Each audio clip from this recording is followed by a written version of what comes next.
SS Music proudly presents the Family Stars Season 3. Title sponsors Mad Rabbit. Powered by Ambu Star Biryani.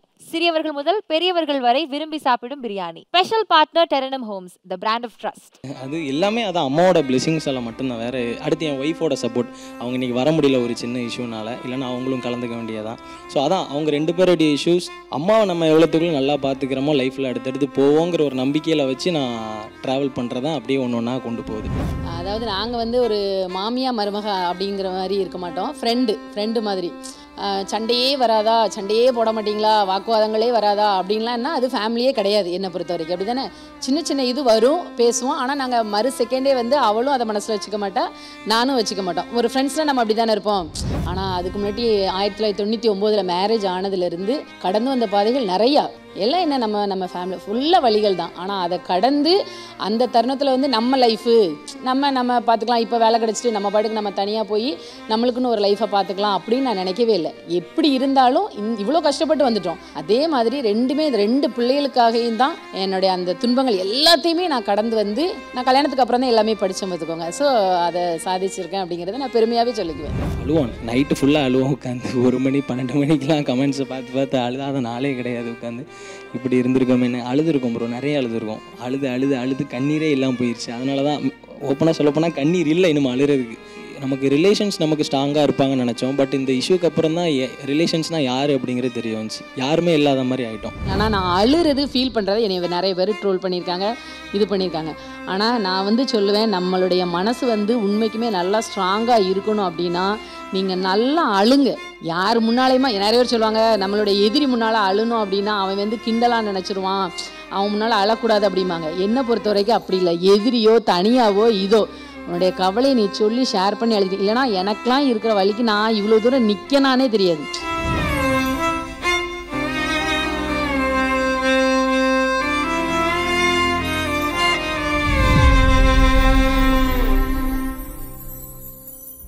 So எவ்வளோ ஹாப்பியாக இருக்கீங்க இன்றைக்கி அம்மாவை family ஸ்டாராக பண்ணி நீ கூப்பிட்டு வந்திருக்கீங்க? ரொம்ப சந்தோஷமாக இருக்குது. இது ஒரு ஃபஸ்ட்டு எப்படின்னா அம்மாவை ஒரு பெரிய இடத்துக்கு கூப்பிட்டு வந்து அவங்கள ஒரு ஃபேமிலியை ரெப்ரசன்ட் பண்ணுறதுக்கு கொஞ்சம் சந்தோஷமாக தான் இருக்குது. ரொம்ப நாள் கழித்து ஒரு இடத்துக்கு அம்மாவை பெருமைப்படுத்தி கூப்பிட்டு வந்திருக்கேன்னு நினைக்கும் போது கொஞ்சம் ஹாப்பியாக தான் இருக்குது. அம்மா, நீங்கள் நிறையா ரெஸ்பான்சஸ் படிச்சிருப்பீங்க, லைக் யூடியூப் சேனலில் நிறையா உங்களுக்கான ஃபேன்ஸ்லாம் நிறைய விஷயங்கள் பேசிப்போம். பட் இப்போது இந்த மாதிரி பயங்கர ஸ்பெஷல் மகன் வந்து உங்களை ஃபேமிலி ஸ்டாராக கூட்டிகிட்டு வந்திருக்காரு. இன்றைக்கி நிறைய விஷயங்கள் ஃபேமிலிக்கே எங்கள் அம்மா பயங்கரமான ஸ்பெஷல் தான். ஓகே, எங்கள் அம்மா இல்லைன்னா எங்கள் ஃபேமிலியே கிடையாது. அதனால் எங்கள் ஃபேமிலியோட பெரிய ஸ்டாரே இவங்க தான். ஸோ நான் தான் ரொம்ப சந்தோஷமாக இருக்கேன். ஓகே அம்மா, நீங்கள் எவ்வளோ ஹாப்பியாக இருக்கீங்கம்மா? இந்த ரொம்ப சந்தோஷமாக இருக்குது. அதான் வள்ளுவர் வந்து ஒரு குறள் சொல்வார்ல, ஈன்ற பொழுதினும் பெரிதுவக்கும் தன் மகனை சான்றோன் என கேட்ட தாய் அப்படின்ட்டு. அதே மாதிரி அவையில் நம்ம பிள்ளை முன்னால் நம்ம உட்கார்ந்து அந்த கௌரவிக்கப்படும் பொழுது அது வந்து எனக்கு ரொம்ப சந்தோஷமாகவே இருக்குது. சூப்பர். அந்த டைலாக் எப்போம்மா ரெடி பண்ணீங்க? ஏதோ சமயம் ஒன்று சொல்லி ஆன் ஸ்பாட்டில் வந்து ஆன் ஸ்பாட் தமிழ் வாத்தியார், நம்ம டீச்சர், அதனால நம்மளுக்கு வந்து வந்துடும். Social science teacher. அப்பப்போ தமிழும் படிப்பீங்க? தமிழ் படிக்காமல் சோசியல் படிக்க முடியல. இல்லை, கரெக்டு தான். நான் படிக்கல, அதனால தான் கேட்டு தெரிஞ்சுக்கிட்டேன். ஓகே, ஸோ அடுத்ததாக இப்போ எல்லாருக்குமே லைஃப்பில் வந்து 2 ட்ரீம் இருக்கும் மேஜராக எல்லாருக்குமே. ஒன்று கார் வாங்கிடணும், இன்னொன்று வீடு வாங்கிடணும். ஸோ ரெண்டுமே நிறைவேறி இருக்குது. ஸோ அந்த தருணம் எப்படி இருக்குது இந்த இயர்? அது எல்லாமே அதான் அம்மாவோட பிளெஸிங்ஸ் எல்லாம் மட்டும்தான். வேறு அடுத்து என் ஒய்ஃபோட சப்போர்ட். அவங்க இன்றைக்கி வர முடியல ஒரு சின்ன இஷ்யூனால, இல்லைன்னா அவங்களும் கலந்துக்க வேண்டியதான். ஸோ அதான் அவங்க 2 பேருடைய இஷ்யூஸ். அதுக்கப்புறம் அம்மாவை நம்ம எவ்வளோத்துக்குள்ள நல்லா பார்த்துக்கிறோமோ லைஃப்பில் அடுத்தடுத்து போவோங்கிற ஒரு நம்பிக்கையில் வச்சு நான் ட்ராவல் பண்ணுறதான் அப்படியே ஒன்று ஒன்றா கொண்டு போகுது. அது மட்டும் தான் மைண்ட் செட்டில் உள்ளது. நம்மளுடைய கனவு கண் முன்னாடி நிறைவேறுது. புது காரு, புது வீடு, கலக்கிற சந்துரு மொமெண்ட்டு தான். ஸோ எப்படி இருக்குது உங்களுக்கு? ஹாப்பியாக? ரொம்ப சந்தோஷமாக இருக்குது. நம்மளுடைய பிள்ளைங்க வந்து நல்லா இருக்கணும் அப்படின்னு தான் நம்ம வந்து கஷ்டப்படுறதே. நம்ம சம்பாதிக்கிறதா இருக்கட்டும், எல்லா நம்ம பாடுபடுற ஒரு இதுவுமே வந்து நம்மளுடைய பிள்ளைங்க வந்து நம்ம இருக்கிறதுக்குள்ளே நம்ம பிள்ளைங்களை வந்து நல்ல ஒரு இடத்துல வந்து செட்டில் பண்ணிடணும், நல்லபடியாக வச்சுக்கிடணும் அப்படின்ட்டு தான். அது வந்து அவன் இந்த ஏஜ்லேயே வந்து இந்த மாதிரி இருக்கிறது பார்க்கும்போது எனக்கு சந்தோஷமாக இருக்குது. இன்னொரு பக்கம் வந்து அம்மாக்கும் ஸ்னேகாக்கும் இருக்கக்கூடிய பாண்டிங் பற்றி இந்த நேரத்தில் தெரிஞ்சுக்கணும் அப்படின்னு நினைக்கிறோம். உங்களுக்கு எவ்வளோ முக்கியமாக? ஃபர்ஸ்ட் அவன்கிட்ட கேட்குறீங்க, உங்கள்கிட்ட தான் கேட்குறோமா? மம்மிட்ட தான் ஆரம்பிக்கணும். நீங்கள் தான் இந்த கொஸ்டினுக்கு நீங்கள் தான் பதில் சொல்லணும். நீங்கள் தான் ஃபேமிலி ஸ்டார் இன்னைக்கு. ஆமாம், சரி. ஸ்னேகாவுக்கும் எனக்குள்ள பாண்டிங் எப்படி அப்படின்னு சொல்கிறீங்க? ஆமாம். அதாவது நாங்கள் வந்து ஒரு மாமியா மருமக அப்படிங்கிற மாதிரி இருக்க மாட்டோம். ஃப்ரெண்டு மாதிரி. அதனால் சண்டையே வராதா, சண்டையே போட மாட்டீங்களா, வாக்குவாதங்களே வராதா அப்படின்லாம் என்ன அது ஃபேமிலியே கிடையாது என்னை பொறுத்த வரைக்கும். அப்படி தானே? சின்ன சின்ன இது வரும், பேசுவோம். ஆனால் நாங்கள் மறு செகண்டே வந்து அவளும் அதை மனசில் வச்சுக்க மாட்டா, நானும் வச்சுக்க மாட்டோம். ஒரு ஃப்ரெண்ட்ஸ்னால் நம்ம அப்படி தானே இருப்போம். அந்த மாதிரி இப்போ பொண்ணு மாதிரி நாங்கள் பார்த்துக்குறோம் அப்படின்னு, பொண்ணு மாதிரி நான் பார்த்துக்குவேன் அப்படின்லாம் வந்து சொல்லுவாங்க. அது வந்து நம்ம எவ்வளோ தான் சொன்னாலும் அதையும் தாண்டி ஃப்ரெண்ட்ஷிப் அப்படிங்கும்போது அங்கே நிறைய விட்டு கொடுத்தல் இருக்கும். மாதக்கணக்காக வாரக்கணக்காக நாங்கள் கோவப்பட்டு இருந்ததே கிடையாது. அத்த டைமில் இவனை எப்படி ஒரு நம்ம சின்ன கரெக்ஷன் சொல்லுவோமோ அதே மாதிரி அவளும் சொல்லுவேன், அவளும் அதே மாதிரி பெரியவங்க அப்படின்னால ஒரு சின்னது நம்மளுக்கு சொல்லணும் அப்படின்னாலும் சொன்னான்னா அந்த இடத்துல நாங்கள் ஆட்டோமேட்டிக்காக அப்படியே வந்து நாங்கள் மாற்றிக்குவோம். ஓகே, அந்த மாதிரி தான் நாங்கள் இருக்கோம். சூப்பருங்க. இன்னைக்கு நாங்கள் அவங்களையும் மிஸ் பண்ணுறோம், சரித்ரா பாப்பாவையும் மிஸ் பண்ணுறோம். ஸோ நீங்கள் ஏன் வரல இன்னைக்கு? அதான் கொஞ்சம் ஒரு சின்ன இஷ்யூஸ் வீட்டில், அவங்க வர முடியாத சூழ்நிலை. நானும் எவ்வளோ ட்ரை பண்ணேன், பட் முடியலை அப்படிங்கிறனால இருந்துக்கிட்டாங்க. பட் வந்து அவுட் ஆஃப் த பாக்ஸ் ஒரு ஹாப்பி நியூஸ்னு கேள்விப்பட்டோம். இல்லை சார், அதை சொல்ல முடியுமா? இல்லை சார், அப்படி எதுவும் இல்லை. Okay, done. இன்னொரு பக்கமாக லைக் பேசிக்கலாகவே வந்து குழந்தைங்களை வளர்க்குறது வந்து ரொம்ப ரொம்ப கஷ்டமான ஒரு விஷயம். இன்றைக்கி ஒரு சக்ஸஸ்ஃபுல்லாக இன்றைக்கி இருக்கார், ஹாப்பியாக இருக்கார், லைஃப்பில் பயங்கரமாக செட்டில் ஆகியிருக்காரு, நம்ம பார்க்க முடியும். ஸோ இன்றைக்காவது ஏதாவது ஒரு இடத்துல நீங்கள் பேரண்டிங் பண்ணுறப்போ ரொம்ப கஷ்டமான டேஸ் இருந்திருக்கும்ல, பட் அன்றைக்கி நீங்கள் வந்து உங்களுக்கு நீங்கள் எதுவும் காட்டிக்காமல் பையனை சூப்பராக வளர்த்துருப்பீங்க. அந்த மொமெண்ட் பற்றி ஏதாவது ரிமைண்ட் பண்ண முடியுமா? ஏதாவது ஒரு நாள் நம்ம கஷ்டப்பட்ட தருணம், அன்றைக்கி நம்ம வந்து விட்டுறக்கூடாதுன்னு நினச்சி அடுத்த நாளை கடந்தோம். லைஃப் ஃபுல்லாகவே அவங்க கஷ்டம் தான் பட்டிருக்காங்க. அது நிறைய இருக்குது சொல்லணும்னா ஃபேமிலி சைட்லேயே. இப்போ எனக்கு வந்து வேலை கிடச்சது 2014, இப்போ 10 வருஷம் ஆகுது. ஆனால் அதுக்கு முன்னாடி 1999 மேரேஜ் ஆனதுலேருந்து நான் அந்த ஒரு ஸ்டெப்பு எடுத்து அந்த எனக்குன்னு ஒரு இந்த தொழிலை வந்து நான் இது பண்ண ஆரம்பிக்கிறதுக்கு முன்னால் வரைக்கும் கடந்து வந்த பாதைகள் நிறையா வழிகள், ஃபுல்லாகவே வழிகள் தான் எல்லாம். என்ன நம்ம ஃபேமிலி ஃபுல்லாக வழிகள் தான். ஆனால் அதை கடந்து அந்த தருணத்தில் வந்து நம்ம லைஃபு நம்ம பார்த்துக்கலாம், இப்போ வேலை கிடச்சிட்டு நம்ம பாட்டுக்கு நம்ம தனியாக போய் நம்மளுக்குன்னு ஒரு லைஃப்பை பார்த்துக்கலாம் அப்படின்னு நான் நினைக்கவே இல்லை. எப்படி இருந்தாலும் இவ்வளோ கஷ்டப்பட்டு வந்துட்டோம். நம்ம பிள்ளைங்களும் ஒரு ஸ்டேஜுக்கு மேலே எங்கள் அப்பாவும் ஒரு இது சொல்லிகிட்டே இருப்பாங்க, இன்னும் கொஞ்சம் உன் தோல் வரைக்கும் வளர்த்து விட்டேன்னா அப்புறம் உனக்கு அந்த கஷ்டம்லாம் மறந்துடும் அப்படின்னு அப்பா சொல்லிகிட்டே இருப்பாங்க அடிக்கடி. அதே மாதிரி ரெண்டுமே 2 பிள்ளைகளுக்காகவும் தான் என்னுடைய அந்த துன்பங்கள் எல்லாத்தையுமே நான் கடந்து வந்து நான் கல்யாணத்துக்கு அப்புறம் தான் எல்லாமே படித்தேன் பார்த்துக்கோங்க. ஸோ அதை சாதிச்சிருக்கேன் அப்படிங்கிறத நான் பெருமையாகவே சொல்லிக்குவேன். சூப்பருங்க, பெரிய விஷயம் ஆக்சுவலி அது. ஸோ ப்ரோ, உங்கள் பாயிண்ட் ஆஃப் வியூவில் அம்மா பட்ட கஷ்டம் இன்றைக்கி உங்களுக்கு புரிய ஆரம்பிச்சிருக்கோம்ல? இல்லை, அது நிறைய லைவாக பார்த்துருக்கேன் சார். ஃபேமிலியிலே இப்போ எப்படின்னா, எங்கள் அம்மாவுக்கு வேலை கிடைக்கிறதுக்கு முன்னாடி வரைக்கும் நாங்கள் ஒன்றுமே இல்லாத மாதிரி இருப்போம். ஒரு 100 ரூபா டைரி மில்க் சாக்லேட் கூட வாங்கி சாப்பிட முடியாது. இப்போ எங்கள் அம்மாவோட ரிலேஷன்ஸ்லாம் பெரிய பெரிய ஹோட்டலில் சாப்பிடுவாங்க, அவங்க கூட்டு தான் நாங்கள் போய் அந்த ஹோட்டலில் சாப்பிட்டுட்டு இருப்போம். ஸோ அவங்க பசங்கள்லாம் வாங்கி சாப்பிடும்போது அதை எங்களுக்கு கேட்கே ஒரு மாதிரி இருக்கும். ஸோ நம்மளும் அந்த இது சாப்பிட்லாமா, மெனுவில் உள்ளதெல்லாம் அந்த பையன் அப்படியே சொல்லுவான், எனக்கு அதெல்லாம் மெனுவில் இருக்கானே தெரியாது. ஸோ அப்படி அந்த காலங்கள் தான் எங்கள் ரிலேஷன்ஸில் போயிட்டே இருந்துச்சு. எப்போ எங்கள் அம்மாவுக்கு கவர்மெண்ட் வேலை கிடச்சி அவங்க சக்ஸஸ் பண்ண ஆரம்பித்தாங்களோ அதுக்கப்புறம் தான் ஒன்றா மாறி லைஃப்பில் இந்த இடத்துக்கு நிற்கணும். அவங்க தான் முழுக்க காரணம், வேறு யாருமே கிடையாது, அம்மா மட்டும்தான். ஓகே, ஸோ அம்மா எவ்வளோ சப்போர்ட்டிவ்ங்க எல்லா விஷயத்தையும்? எல்லாத்துலேயுமே சப்போர்ட்டிவ் தான், எதுலேயுமே சப்போர்ட்டிவ் இல்லைன்னு சொல்லலை. எல்லாத்துலேயுமே எல்லாருக்குமே எல்லா ஃப்ரீடமும் கொடுத்தாங்க. அந்தந்த ஃப்ரீடமை ஒழுங்காக யூஸ் பண்ணி நம்ம போகிறதுல இருக்குது, அவ்வளோதான். சூப்பருங்க. ஸோ எல்லாருக்குமே இந்த லைஃப்பில் ஒரு கனவு இருந்திருக்கும். நம்ம ஸ்டார்டிங்கில் பேசினதோட ஒரு கண்டினியூஷன் கொஸ்டின் தான். ஸோ வந்து அந்த டைமில் வாங்கியிருக்க முடியாது. இப்போ சொல்கிறீங்க ஒரு 100 ரூபா டைரி மில்க் சாக்லேட் கூட இப்போ வாங்க முடியல, பட் இன்றைக்கி லைஃப் மாறிடுச்சு 2 பேருக்குமே. அன்றைக்கி அதை வாங்க முடியல, இன்றைக்கி நான் அதை ஆசையாக வாங்கிக்கிட்டேன் அப்படின்ற மொமெண்ட் ஏதாவது இருக்கா? அதுதான் காரு நான் ரொம்ப ஆசைப்பட்டது ஸ்டார்டிங்லேருந்தே. அம்மா ஃபஸ்ட்டு ஹோண்டா அமேஸ் அப்படிங்கிற ஒரு கார் வாங்கினாங்க, அவங்க சம்பாதிச்சு ஃபஸ்ட் டைம் வாங்கினாங்க. அதுக்கப்புறம் ஒரு பெரிய காரில் அம்மாவை கூட்டு போகணுமே அப்படின்னு சொல்லி நான் ஆசைப்பட்டு இப்போ கிரெட்டா, ஹுண்டாயில் கிரெட்டா நான் வாங்கியிருந்தேன் ரீசெண்டாக. அது நான் நினச்சே பார்க்க முடியாது, ஒரு 24 இயர்ஸில் அதுக்குள்ளே ஒரு கார் வாங்கி ஒரு வீடு செட்டில் ஆகும்னு நினச்சேன்னா நானே நம்பியிருக்க மாட்டேன். எப்படியோ கடவுள் புண்ணியத்துலேயும் அம்மோட பிளெஸிங்ஸ்னாலையும் அப்படியே போயிட்டு எல்லாத்துக்குமே காரணம் அம்மா தான். அம்மா இல்லைன்னா ஒன்றுமே கிடையாது என் லைஃப்பில், அதை நான் எங்கேனாலும் சொல்லுவேன். செம்ம. அப்படியே எஸ்.ஜே. சூர்யா அந்த அம்மா பாட்டு பாடுற மாதிரியே இருக்கீங்க. ஒரு செகண்ட் மேம், நீங்கள் உங்களுக்கு அந்த மாதிரி ஏதாவது ஒரு மொமெண்ட், அப்போ வாங்க முடியல பட் இப்போ நான் வாங்கியிருக்கேன், அது எனக்கு ஹாப்பி அப்படின்ற மாதிரி? அவங்க நாங்கள் வாங்குறத பார்த்து சந்தோஷப்படுவாங்க, அவங்க என்றைக்குமே அவங்களுக்காக எதுவுமே ஆசைப்பட்டது கிடையாது. என்ன சொல்ல வரேன், நீங்கள் வந்து வாங்க முடியாத வந்திருக்கான்னு கேட்கீங்க.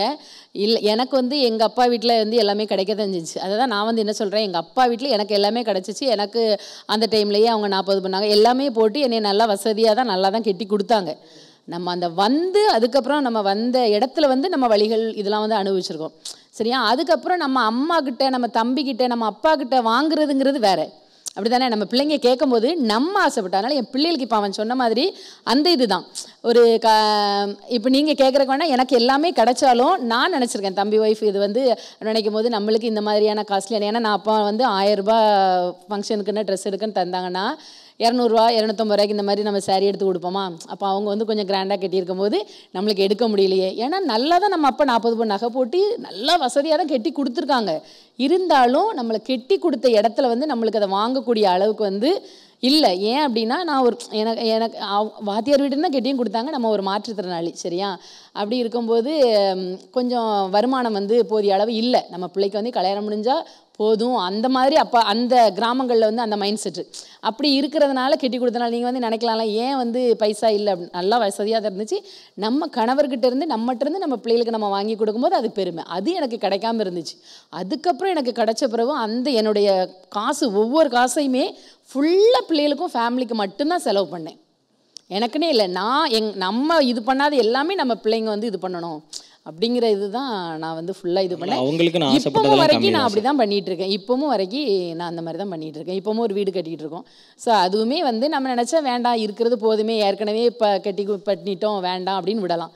இல்லை நம்ம இருக்கிற வரைக்கும் நம்ம உடம்புல தெம்பு இருக்கிற வரைக்கும் நம்ம உழைக்கிற வரைக்கும் நம்ம பிள்ளைக்காக நம்ம பையனுக்காக பண்ணி வைக்கணும் அப்படின்ட்டு தான் வந்து இப்போவும் கட்டுறேன். சூப்பருங்க ப்ரோ. இன்னொரு பக்கம் வந்து நம்ம யூடியூபராக இருக்கும், யூடியூப்பில் வீடியோ போடுறோன்றப்பவே வந்து நம்ம ஒரு பொது வாழ்க்கைக்கு வந்துட்டோம். சும்மா ஒரு ஃபோட்டோ நம்ம பப்ளிக்காக போடுறாலே நிறையா கமெண்ட்ஸ் வரும், கிரிட்டிசிசம்ஸ் வரும். வீடியோஸ் தொடர்ந்து போடுறப்போ ஒரு செட் ஆஃப் ஃபேன்ஸ் இருப்பாங்க, இன்னொரு set of like negativity spread பண்ணுறதுக்கு நிறைய பேர் இருப்பாங்க.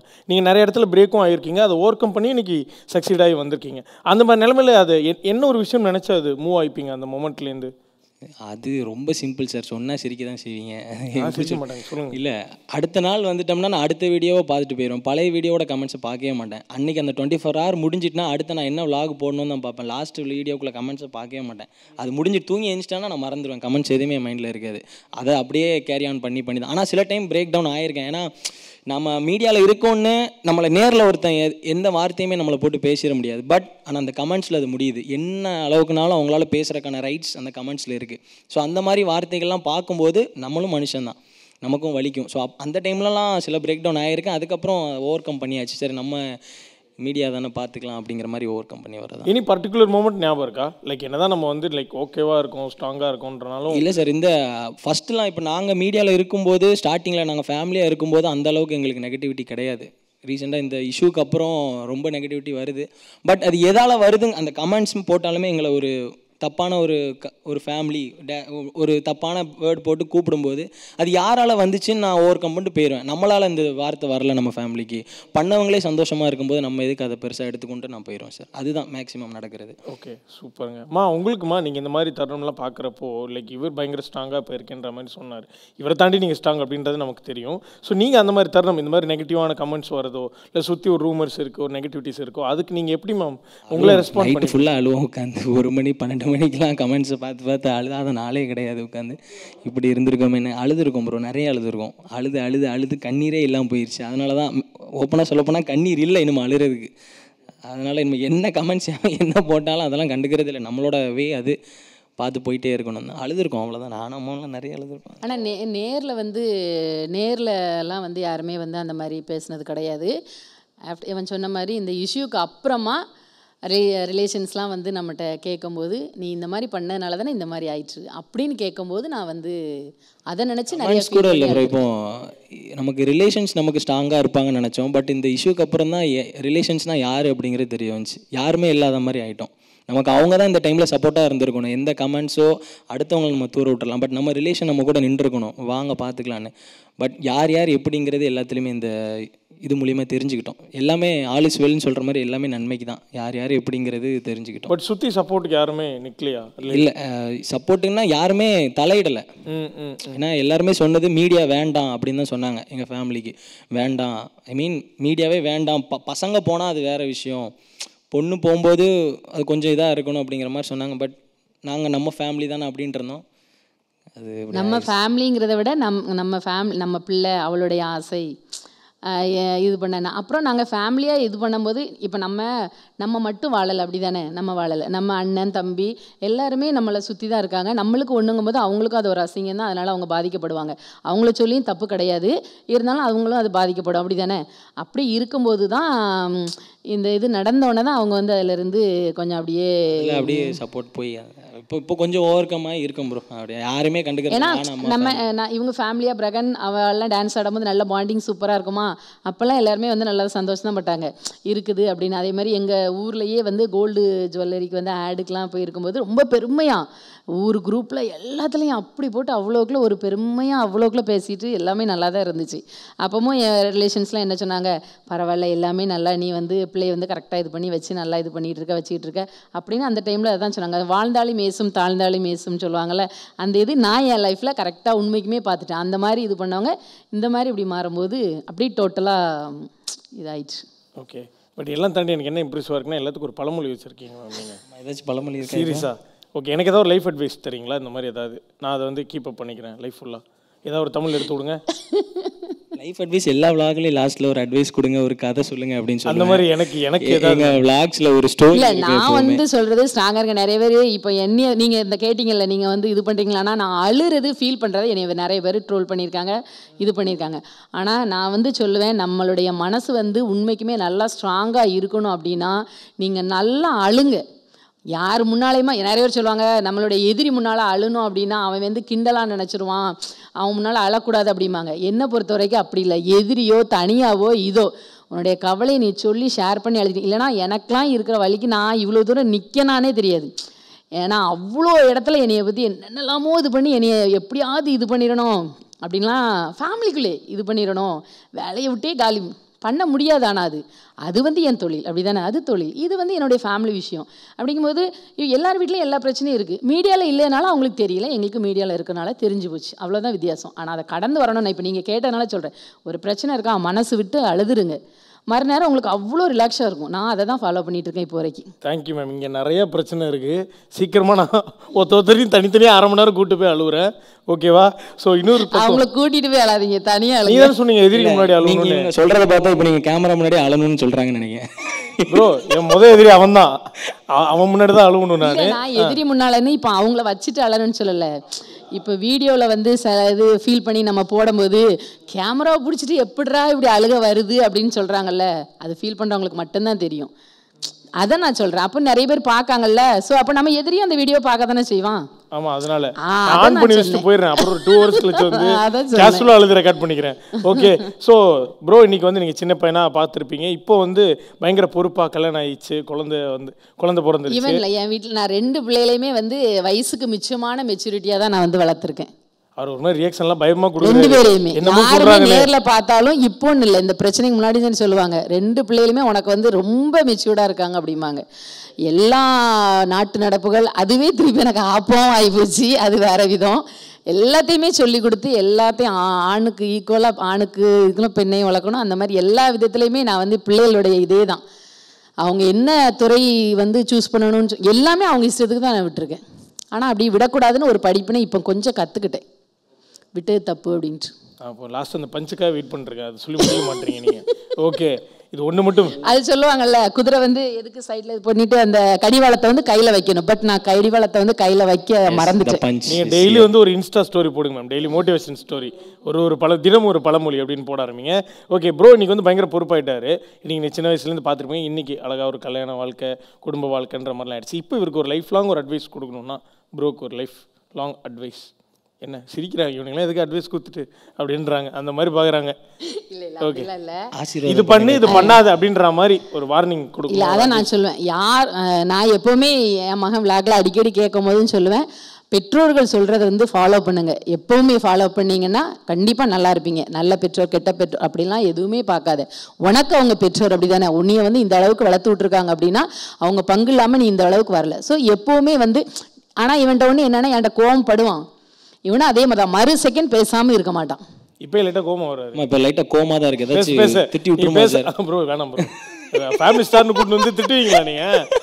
இல்லை அப்படி கோவப்பட்டாலும் அடுத்த செகண்ட் என்னம்மா ஓ அப்படின்னு அப்படியே ஜாலி பண்ணி. ஓகே, நீங்கள் சொல்லுங்கள், அவங்க கொடுத்த லைஃப் அட்வைஸில் இது உங்களுக்கு நீங்கள் அப்ளை பண்ணிக்கிறீங்க. லைஃப் அட்வைஸ்னால் யாருக்கும் துரோகம் பண்ணக்கூடாது, அவ்வளோதான். யாருக்கும் துரோகம் பண்ணக்கூடாது, கடைசி வரைக்கும் அவங்கள பார்த்துக்கணும், நம்மளை நம்பி இருக்கிறவங்கள பார்த்துக்கணும். நமக்காகன்னு நம்ம வாழக்கூடாது, நமக்காகவும் கொஞ்சம் வாழணும். பட் நம்மளை நம்பி சில பேர் வந்திருப்பாங்க பார்த்தீங்களா, அவங்கள கடைசி வரைக்கும் கொண்டு போகிறதுக்கு நம்மளால் என்ன பண்ண முடியுமோ, நம்மளை சுற்றி இருக்கிற 4 பேர் நல்லா இருக்கணும். நம்ம லைஃப்பை மட்டும் நம்ம பார்க்கவே கூடாது. நம்மளால் 4 பேர் நல்லா இருக்கணும், அவ்வளோதான் அந்த அட்வைஸ். சூப்பருங்க, கண்டிப்பாக நல்லா இருப்பீங்க. நீங்கள் வந்து ஸ்டார்டிங்கில் சொன்ன மாதிரி இந்த சேனல் ஆரம்பித்த டைம் அந்த நெகட்டிவிட்டிஸ்லாம் இல்லாமல் இருந்துச்சுன்னு சொன்னீங்களா, அந்த மாதிரி டைம் உங்களுக்கு திரும்பி வரணும்னு சொல்லி ரொம்ப போராடிக்கிட்டு இருக்கேன். ப்ரே பண்ணிக்கிறோம். ஸோ SS மியூசிக்கோட ஃபேமிலி ஸ்டார் சீசன் 3ல அம்மாவை இன்னைக்கு கௌரவிக்கும் விதமாக we are having some awards to contribute. As a small token of love, can we all have that award please?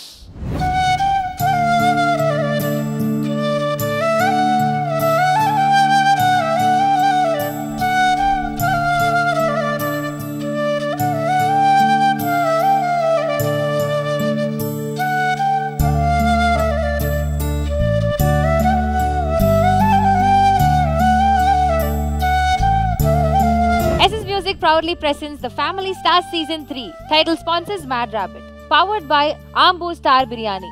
சிறியவர்கள் முதல் பெரியவர்கள் வரை விரும்பி சாப்பிடும் biryani. Special partner Terenum Homes, the brand of trust.